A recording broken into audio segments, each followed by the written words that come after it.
Bonjour à tous et bienvenue dans ce live Twitch, c'est l'heure du toaster, il est 19h03, on a presque commencé à l'heure. Comment tu vas Fabien ? Plutôt bien et toi ? Ma foi fort bien, je suis content de te retrouver sur l'émission, ça fait un petit bout de temps mine de rien. 3 semaines, 2 semaines. Alors la semaine dernière il n'y a pas d'émission. Ouais, pas loin, un truc comme ça. Et c'est Eulalie aussi qui est présenté encore un petit peu avant. Alors, pouf. Ah oui, c'est vrai que je te voyais, mais à la régie. Tu me voyais, mais à la régie, tu me faisais des coucous en disant « Ah, ça marche pas !» C'était Je pouvais te vanner, tu disais rien, c'était voilà. parfait. Et là, c'est dommage, je suis juste à côté de toi, je vais pouvoir répliquer. Tu vas recevoir Baptiste de Smelly Prod, comment ça va ? Ça va bien, merci. Et deuxième dans... Oh, ça va, écoute, on est plutôt bien. On a peut-être meilleure mine parce qu'on a mis plus d'éclairage ce coup-ci que les autres semaines. Donc peut-être qu'on a un teint un peu moins pâle que les autres. Les reels seront de meilleure qualité. Voilà, les reels seront de meilleure qualité. Et puis en deuxième partie, on aura Caro qui reviendra pour sa claque. Ça fait plus d'un an qu'il n'y a pas eu de claque. C'est belle lurette. Ça fait fort belle lurette et pourtant il y a plein de choses à raconter. Fabien, je te laisse torturer ton invité comme tu à ta guise. Il y a une question où, peut-être il le prendra mal, mais ça devrait aller. Assure le début de l'émission quand même pour qu'on ait notre contenu. Je vais mettre un petit peu de stress, histoire de machin. On rappelle qu'on est en live sur Twitch, hein, sinon c'est pas grave ça. Du coup, est-ce que tu peux te présenter tout simplement déjà pour commencer ? Bien sûr. De manière succincte et assez rapide. Donc Baptiste, 37 ans. Auto-entrepreneur chez Smelly Prod depuis presque 6 mois. Ok, 6 mois déjà. Ouais, ça va vite hein. Ah ouais, quand même. Pour commencer, peux-tu nous raconter comment tout a débuté quand tu as voulu faire ton festival, peut-être même avant s'il y a des choses qu'on ne sait pas. D'où tu viens dans la musique, qu'est-ce qui t'a poussé à aller dans la musique ? Alors je suis quelqu'un qui est passionné de musique depuis tout petit. Mon premier concert c'était Starmania en 94, donc c'était à la Haute-Toile à l'époque. C'était fou. Franchement j'ai toujours ce souvenir et j'ai vraiment adoré. Et depuis j'ai toujours baigné dans la musique, j'ai fait des dizaines, des centaines de concerts, de festivals. Et j'ai eu un rêve, oui. C'était d'organiser mon propre festival. Chose que j'ai faite il y a 3 ans. Donc au Ménil-Lénard avec le Smelly Festival. C'était vraiment une pure folie. Enfin voilà quoi, il y avait des choses à revoir c'est sûr, mais je suis allé au bout des choses. Ça t'a donné une première expérience, une vision des choses. Exactement. Et du coup, quelle expérience t'a convaincu de te lancer ? Il y a bien eu un déclic parce que du coup tu te dis pas je vais faire mon festival comme ça, c'est qu'est-ce qui te dit une rencontre peut-être C'est effectivement c'est une rencontre. C'était à l'époque, j'étais à la recherche d'un emploi, j'ai rencontré un recruteur de chez la Banque Postale. Il m'a posé la fameuse question, si vous aviez une baguette magique, qu'est-ce que vous ferez ? Et là il m'a regardé, il m'a dit mais qu'est-ce qui vous empêche de faire ça ? J'ai pas les contacts.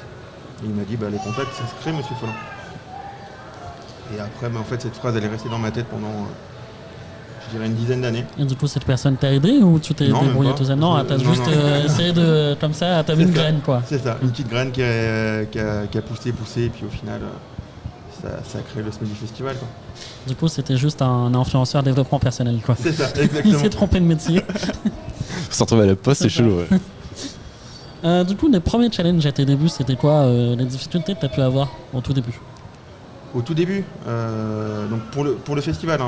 Oui, pour le festival, pour t'installer. Le festival, c'était plus de trouver des financeurs pour organiser un tel événement.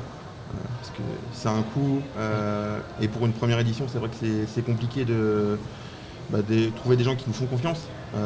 J'ai réussi à en trouver quelques-uns, donc ça fait vraiment plaisir.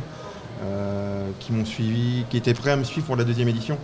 Malheureusement, il y a eu des petits aléas qui ont fait que la deuxième édition n'a pas eu lieu. Mais après, je sais qu'ils me suivront par la suite. Donc ça, c'est le premier gros défi que j'ai su relever. Après, le choix des artistes, ça s'est fait naturellement. Il y a eu des candidatures, je les ai contactés. Puis après, il y a eu des échanges et ça s'est fait vraiment très vite quoi. T'avais une question ? Non, justement, tu parlais des artistes. Je pense que tu as eu pas mal dû être sollicité parce que quand il y a un festival qui se crée, en général, tout le monde est au courant. Tout le monde, sur Rouen, il y a quand même un manque un peu criant de lieux où se produire. Donc évidemment, quand il y a un nouveau festival qui se met en place, je pense que tu as eu du choix, le bien saturé quand même. Dès le lendemain de la première édition, j'avais déjà une petite dizaine de mails qui m'attendaient dans ma boîte pour on veut jouer. Ok, Allez, c'est parti, on les prend tous. c'est ça. On a grandi le terrain. Et du coup, effectivement, aujourd'hui, t'as une baguette magique, tu ferais quoi? J'ai une baguette magique, c'est ce que je ferais. T'as des idées qui ont évolué, certainement, j'imagine. Bah, en fait, Smelly Potato, ça s'est transformé, enfin, ça a évolué donc en une société qui s'appelle Smelly Prod. Ouais. Donc là, c'est plutôt boîte, enfin une entreprise qui accompagne les artistes. On va faire la transition juste après. Donc après, la baguette magique, c'est de faire la tournée des plus grands festivals européens, on va dire. Ok. Du coup, tu as débuté avec le festival Smelly. Et un événement qui a marqué la scène locale. Peux-tu nous expliquer comment cette expérience a influé ton parcours et conduit à la création de la boîte de production, justement? Est-ce que c'est les groupes que tu avais envie de faire percer? En fait, ça s'est fait totalement naturellement. Je me suis beaucoup rapproché du groupe Dorshan. Ouais. C'était mes premiers, le premier vraiment groupe qui m'a fait confiance dans le booking et dans le management. Et en fait, ça s'est fait pareil naturellement. Il y a d'autres groupes qui m'ont contacté et de fil en aiguille, je me retrouve avec un catalogue avec 7 artistes. Est-ce que tu peux nous les présenter éventuellement? Oui, tout à fait. Donc Dorshan, un groupe de rock électro qui tourne de plus en plus. Donc il y a Orange Yeti qui fait plus de la pop électro. Donc ils sont basés entre Le Havre, Rouen, un peu dans le Calvados aussi. Follow Birds, donc pareil un groupe de pop rock électro. Il y a Koliaka. Koliaka qui commence à pas mal tourner, il sort un projet très bientôt, donc je suis très fier de l'accompagner lui aussi. Koliaka qui avait trouvé pas mal de contacts au Salon de la Musique 2020. Je crois, oui, il avait trouvé. Alors lui, sa journée était rentabilisée. Je crois qu'il avait trouvé label, bassiste, c'est un pack complet. Non, c'est notre sponsor officiel. Donc Koliaka, après j'ai Scarif qui est un groupe de métal. C'est récent ça, non? Ouais, Scarif. C'est le petit dernier, je crois. Non, le petit dernier, c'est... J'ai un petit trou de mémoire. Voilà, on coupera au montage, mais on est sur Twitch alors.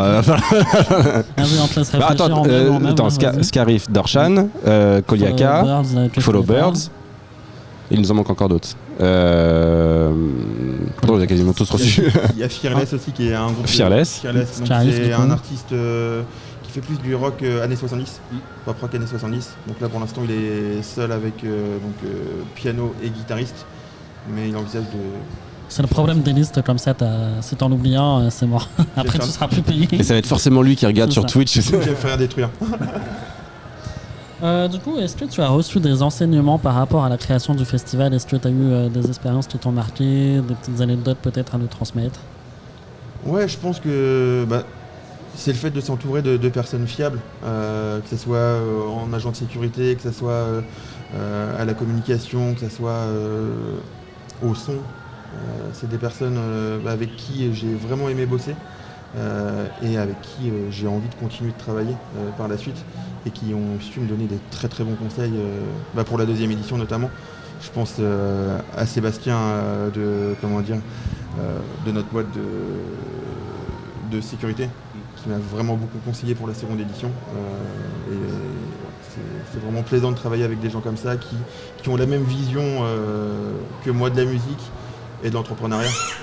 Je pense, j'aime beaucoup citer Alexandre Astier quand je parle avec mes futurs clients, ou enfin les futurs artistes en tout cas. Je peux pas travailler avec des gens avec lesquels je pourrais pas manger un bout. Bien sûr. Je pense on est tellement... C'est pas faux. On est d'accord. Qu'est-ce que t'as pas compris dans la question? Non, mais c'est un concours de ref. On partage totalement cette vision des choses. Ou du moins à boire un petit verre, quoi, au moins. C'est ça. Un repas, bon, c'est pas toujours évident. Ça dépend qui, quoi. Ça dépend qui. Ça dépend s'il est végé ou pas. C'est ça. Moi, je me sens pas visé, hein. Je suis végé, je mange plein de choses. Des graines? Non, même pas. Les olives sur les pizzas? Bon burger. Bien gras. Non, il y a des trucs bien vachement bons en végé. Avant qu'on se mette la communauté végé à dos. Hein? Non, ça va, ils sont gentils. Tu parlais d'entourage. Du coup, j'ai une question pour toi. Pour créer ta fiche technique aujourd'hui, tu utilises plutôt Word ou Mac? Ça sent la balle perdue, ça. Coucou Pierrick. J'ai déjeuné avec lui hier, je lui ai demandé une question piège, il m'a dit ça. Il m'a dit c'est parfait, et en plus c'est arrivé récemment. C'est arrivé avant-hier. Voilà. Du coup, résultat? Mac. Ah ouais? Bah ouais, Mac. Allez, parfait. Du coup, elle est faite ou moi? Elle est faite. Ah, parfait. Avec un peu de retard, mais bon, c'est Pierrick quoi. Oui, ça, c'est normal. On salue Pierrick qui doit toujours s'occuper du câble management de cette merde qui est en dessous. Avec, C'est déjà un peu mieux. c'est déjà un peu mieux, c'est parce qu'on a acheté des câbles plus courts. Oui, c'est ça. Mais on le fera revenir. On le fera revenir. Avec une jolie fiche technique faite sur Paint. C'est ça. Nos critères de sélection au niveau des groupes que tu choisis pour Smelly Prod, c'est quoi tes affinités? Qu'est-ce que tu recherches chez un groupe? Ça marche principalement un peu au coup de cœur, que ce soit musical, mais aussi relationnel. Comme j'ai dit avant, je pourrais pas travailler avec des gens avec lesquels je peux pas boire un coup, manger un peu. C'est quelque chose qui est pas concevable, donc il y a beaucoup d'humains. L'humain, je l'ai un peu laissé de côté par rapport à ma carrière avant de conseiller en assurance. Enfin, on me l'a fait mettre de côté plutôt. Oui, j'imagine que c'est pas Et j'ai envie de fait. retrouver ça parce que pour moi, l'humain, il doit être au cœur de toute relation. Et pour moi, c'est très important de travailler avec des gens fiables, de confiance et avec qui on partage les mêmes valeurs, quoi. Après, j'ai l'impression que dans le choix de tes groupes aussi, les projets sont quand même un petit peu matures avant d'arriver. Tu vas pas les prendre tout de suite à la graine sans avoir trop de chances que ça se balade. Tous les noms que tu as cités, ils ont au moins 4-5 ans dans les pattes déjà. Alors, sauf Oliaka, je crois un petit peu plus récent. Et Fearless aussi. Mais c'est quand même des projets que tu... Fearless, ça date de pas mal d'années. Hein. Ils sont pratiquement tous plus vieux que moi. Enfin, plus vieux que moi. Ça peut être mes parents, quoi, tous. À ce point-là Attends, si on fait des calculs, ils sont pas tous jeunes du coup. Enfin, avec mes parents, je suis un peu. Après, on fait des enfants jeunes de nos jours. On fait des. Ouais, voilà, on va la sommer comme ça. Il y en a beaucoup qu'on l'a entre 45 et 50 ans, quoi. Coup d'Orchan est vieux. Les sont assez vieux, effectivement. En plus, Expérimentés. Ils ont de l'expérience. Oui. Ils aiment bien lâcher leurs petits commentaires, une petite vanne de temps en temps, donc c'est à nous de les vanner cette fois-ci. Est-ce que tu as un coup de cœur musical actuel, soit dans ton roster, soit autre que ton roster, sans citer Dorchan, parce que du coup ça serait un peu trop facile. Un coup de cœur musical? Pas simple la question. Non. Il peut y en avoir un ou deux. Hein. En termes de morceaux, j'aime beaucoup le duo Vernis Rouge et l'ancien chanteur de... Ça me parle pas. Comme des loups. Je connais pas. Je sais plus le nom de l'autre, désolé. On mettra ira dans voir. la description peut-être. J'aime beaucoup ce morceau-là. Vernis Rouge, donc Koliaka qui avait fait la première partie à l'arcade de Vernis Rouge. Franchement, c'était incroyable ce concert aussi. Koliaka, pour la petite anecdote, il avait fait un coup de com' avec je sais plus quelle agence de publicité. Et on va pas la citer, mais les grands panneaux qu'on peut voir dans les grands panneaux qu'on peut voir. Et le hasard a fait que, pour le coup, j'habite pas loin. Toi aussi, mais maintenant oui. Maintenant oui. Et puis j'allais au boulot comme ça et je lève la tête innocemment et là je vois Koliaka en grand. Ah ouais. Ah mais comment il a fait son compte. Et après j'ai vu le truc et c'est vrai que c'était un joli coup parce que il a des bonnes idées de com. Ouais. En gros, ce qu'il a fait pour les gens qui connaissent pas la petite anecdote, c'est qu'il avait repéré qu'il y avait un panneau qui n'était pas utilisé. Il est allé voir la société en lui disant bah voilà, au lieu qu'il soit pas utilisé votre machin, est-ce que on peut mettre l'affiche de c'était son album je crois d'ailleurs. Et bah ils avaient dit banco et puis ça s'était fait sur donc il a eu sa tête en grand sur est-ce qu'il a eu des retours après on sait pas. Mais en tout cas, toujours plaisir à l'ego. Le coup de com, quand t'as ta tête plus grande que toi sur le chemin du boulot, ça fait plaisir. En plus, il était vachement bien situé parce que c'était celui qui était au carrefour quand l'avenue Jean Rondeau croise la fin de la Sud 3, là où il y a toujours des bouchons. Toujours des bouchons. Donc parfait. On a le temps de le voir. J'espère que le photographe était bon. J'espère que le photographe était bon. Les objectifs à court terme. Il y aura 3 questions. Court terme, moyen et long. Court terme. Sortir de ce live Twitch. Non, court terme, c'est trouver des belles dates pour mes artistes. De très belles dates même. Que ce soit en première partie ou dans des salles plutôt importantes. Bah, du coup, c'est presque déjà fait, puisqu'il y a eu la première partie de Chaka Ponk au Zénith de Grenoble. Ouais, au Palais des Sports de Grenoble, ouais, ça c'était fou. Palais des Sports, Zénith, pour moi.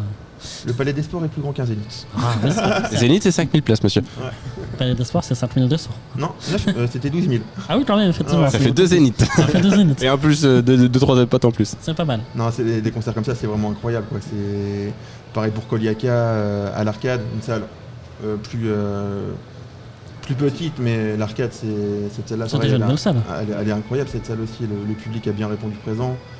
Après, ça serait pour trouver des belles dates pour pour mes autres artistes. Ça, Et c'est- tu dis pas remplir l'arcade avec Dorshan, tu organises toi-même. C'est court terme ça. c'est déjà rempli. C'est déjà rempli. Non, il reste très peu de place. Ah oui. Très peu de place. Parce que la semaine dernière où on s'était croisés, non, Ouais. c'était pas, non, c'est Pierre que j'avais Ah ouais. croisé. Il m'avait dit qu'il y avait une centaine.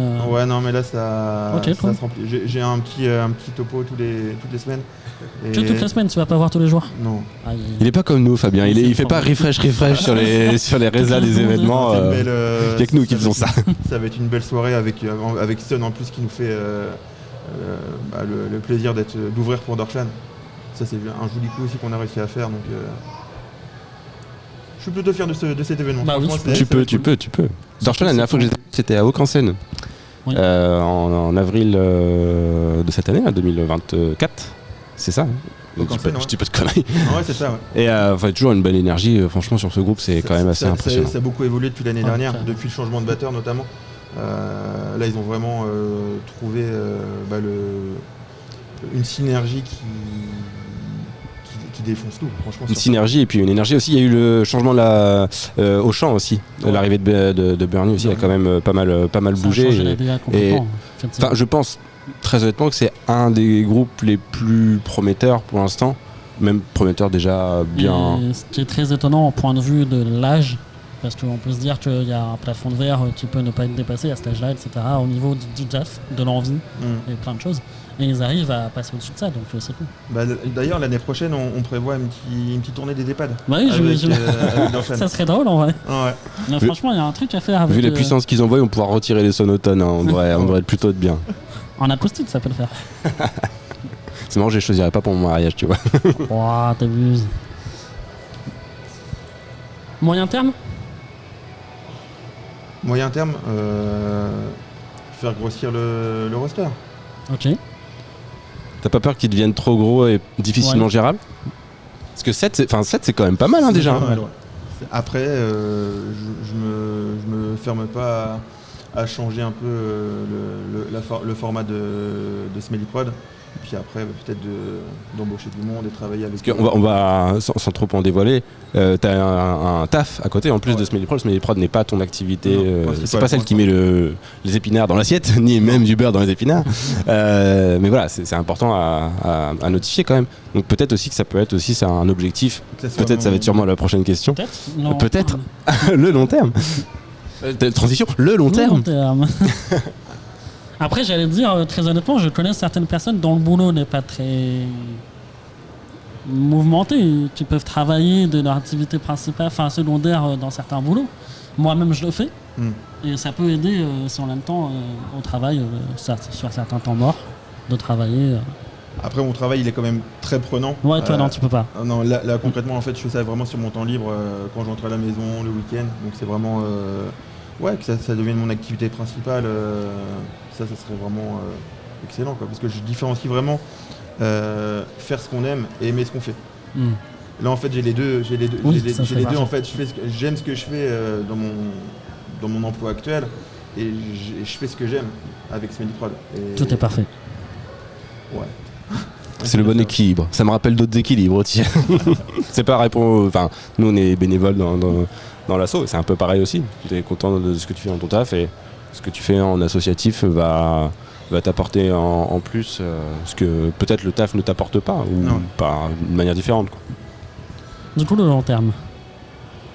Bah, le long Bah, il terme, vient de te répondre sur le long terme. Oui, c'est je m'appelle changer le format. Baptiste. Changer le format Changement de format et que recruter ça- des personnes. Ouais, et que ça devienne vraiment mon activité principale Ok. sur le long terme. Est-ce qu'on a oublié des trucs que tu as envie de nous dire Petite exclu. Peut-être les prochaines dates de tes. Petit truc. Mis à part l'arcade, tu nous as pas donné la date. La date, le Ouais. 29 mars. 29 mars. 29 mars avec Sun en première partie. Et beaucoup de belles surprises sur scène. Ah, des featuring. Peut-être. Aïe, aïe, aïe. Peut-être qu'ils vont virer le bassiste. Peut-être. Ah, Bon, si après, seulement. c'est un bassiste, donc Encore des problèmes avec. on n'est plus à un bassiste près. J'allais dire un Baptiste Ouais. près, mais Attention au lapsus, Fabien, attention. Non, je crois qu'on a fait le tour. t'as pas de 3 non, on est T'as pas mal. une promo à glisser? Ouais, Non, c'est, Salon de la musique, 23 novembre 2025. Bah, allez, N'oubliez pas. soyons fous. On se fait une petite pause Allez, et puis petite on. Merci Baptiste Merci beaucoup. d'être passé. J'espère que tu as apprécié l'expérience Twitch. Tout à fait, oui. Ça a été bon. Pour mon âge, Twitch, ça va. Bon, ton âge. En vrai, On est tous trentenaires là-dedans. Je pense que fin de la trentaine, Twitch, normalement, il y a pas mal de personnes qui regardent. Ah ouais? Ouais. En 2014, ça a commencé à percer déjà Ouais. pour les jeux vidéo, etc. Notamment avec l'époque Eclipse, etc. N'hésitez pas à nous dire dans le chat quel âge vous avez C'est ça. en soutien. Vous avez marqué votre âge, marquez force à Baptiste. Plus de 30 ans, Hashtag. moins de Voilà. 30 ans. Plus ou moins Baptiste, vous marquez. Et puis tout Zerator va. est très vieux aussi. Hein. Oh, tout de suite. Avant qu'on aborde Mr. Samuel MZ, Etienne, Samuel Etienne, mais c'est différent. on fait une toute C'est un petite arriviste. pause et puis on parlera de la claque de carreau juste après. De retour sur Twitch avec Caroline. Le retour. Salut, ouais, le retour, ça fait longtemps. Quelques mois. Ça fait quelques, bah oui, écoute, 15. Oui, effectivement. Tout se passe bien? Tout se passe très bien, tout se passe très bien. Écoute, le retour n'était pas prévu pour ce soir, mais tu vois, voilà. Est-ce que tu as investi dans des actions dans les danettes?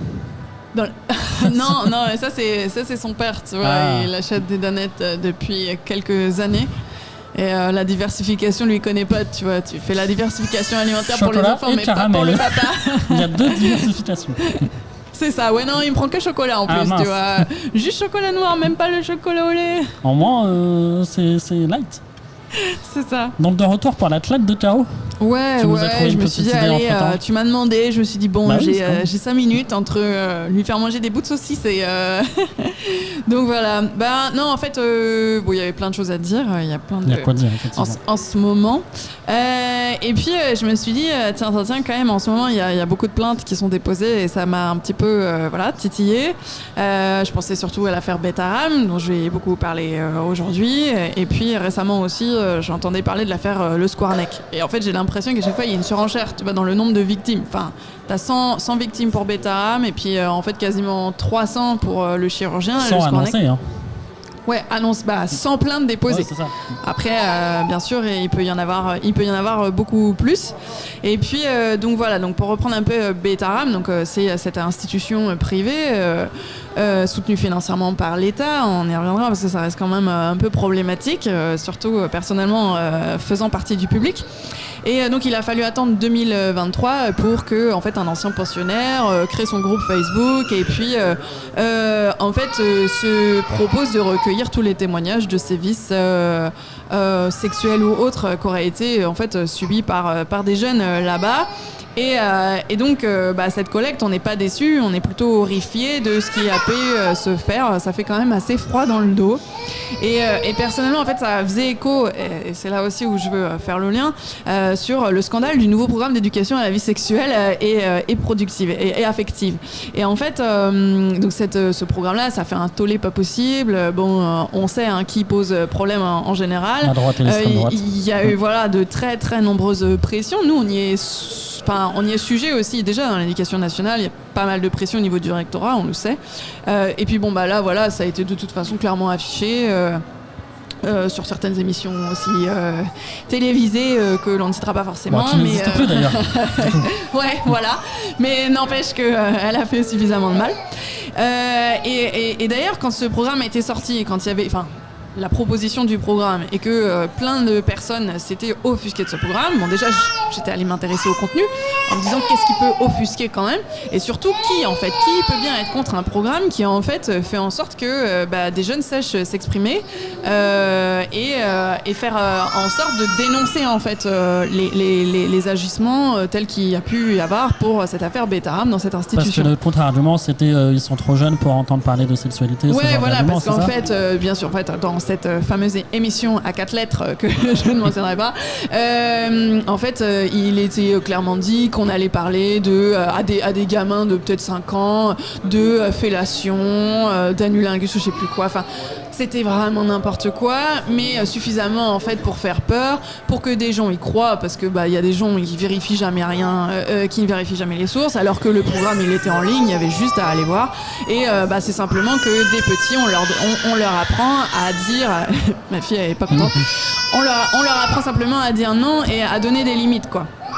Donc bref, et voilà, je me suis, voilà, ça m'a rappelé qu'en fait, certains avaient peut-être pas tout à fait tort, c'est-à-dire que ce programme d'éducation à la vie sexuelle et affective, en fait, il gêne les prédateurs et il gêne ceux qui défendent ces personnes-là.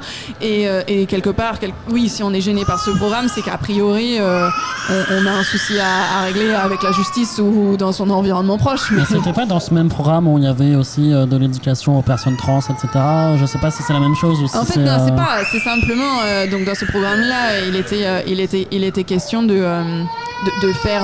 En fait, l'idée, c'est qu'il n'y ait plus de harcèlement aussi pour ces causes-là, et donc de faire comprendre qu'on a tous des identités plurielles. Voilà, on a des personnes qui sont trans, on a des personnes qui sont homosexuelles, on a des personnes qui sont bisexuelles. Enfin voilà, et de faire comprendre aux enfants, parce que c'est quand même la principale base des moqueries dans nos instituts. Voilà, c'est simplement de dire, d'expliquer en fait pourquoi ces personnes sont comme ça, parce qu'en général, quand on comprend un phénomène, ça laisse un peu moins place à la moquerie. Nous, on voit déjà en fait finalement dans les établissements scolaires que les enfants qui ont des maladies identifiées sont moins sujets au harcèlement. Tu vois, un gamin typiquement en fauteuil roulant, il sera pas harcelé en fait. Ceux qui sont harcelés, c'est justement ceux qui semblent entre guillemets déviants par rapport à la norme, mais qui sont pas peut-être ou ouais, voilà, c'est ça, et qui sont pas compris, qui sont pas identifiés comme tels. Donc voilà, identifier les choses, ça veut pas dire inciter les gamins à être de toute façon, tu vois, si t'es pas trans, tu seras pas trans. Non, c'est pas à 16 ans qu'ils vont se dire tiens, peut-être mon identité de genre va changer. Ça peut arriver, mais c'est très rare. Ouais, mais c'est qu'il y avait déjà un terrain de toute façon et que quelque part à un moment donné, ça se serait déclaré. Donc voilà. Puis plus largement, je me posais la question aussi, c'était de la place des enfants dans nos sociétés. Parce que on reconnaît, on a la Convention des droits de l'enfant, mais en fait c'est pour en faire quoi? Parce que même les cours d'éducation à la vie sexuelle et affective, si c'est même pas pour les écouter quand ils veulent déposer plainte, quand ils veulent se faire entendre, dans l'institution Betaram, c'était les humilier et leur imposer presque encore plus de sévices. Voilà, donc en fait, quelle est la place de ces enfants? Moi j'ai une gamine de 11-12 ans qui me dit madame, je veux faire de la politique plus tard, et en fait qu'est-ce qu'on leur dit à ces gamins-là? Ouais, mais pas tout de suite en fait. Non, moi je suis contente qu'il y en ait qui s'y intéressent, mais de se dire en fait ouais, mais pour l'instant en gros t'as pas le droit de parler quoi. Et ça c'est quand même assez gênant. Et je sais pas si t'as vu les interviews du juriste de la ville. Non, j'ai pas. Et en fait ça disait que l'humiliation s'attardait exclusivement sur des enfants qui avaient des déviances, des problématiques, etc. Des gestes maniérés, ce genre de choses. Ouais, c'est ça. C'était vraiment l'idée, c'était de les casser les gamins. C'est ça. Et en fait, personne n'a visiblement été attentif à tous les signaux faibles qui pouvaient être forcément envoyés par ces gamins-là, parce que c'est pas possible. Ça pouvait pas bien se passer à la maison, ça pouvait pas bien se passer en classe. Et personne les a écoutés. Donc, quelque part, il y a les prédateurs qui sont coupables, mais la société quand même, elle porte son lot de responsabilités.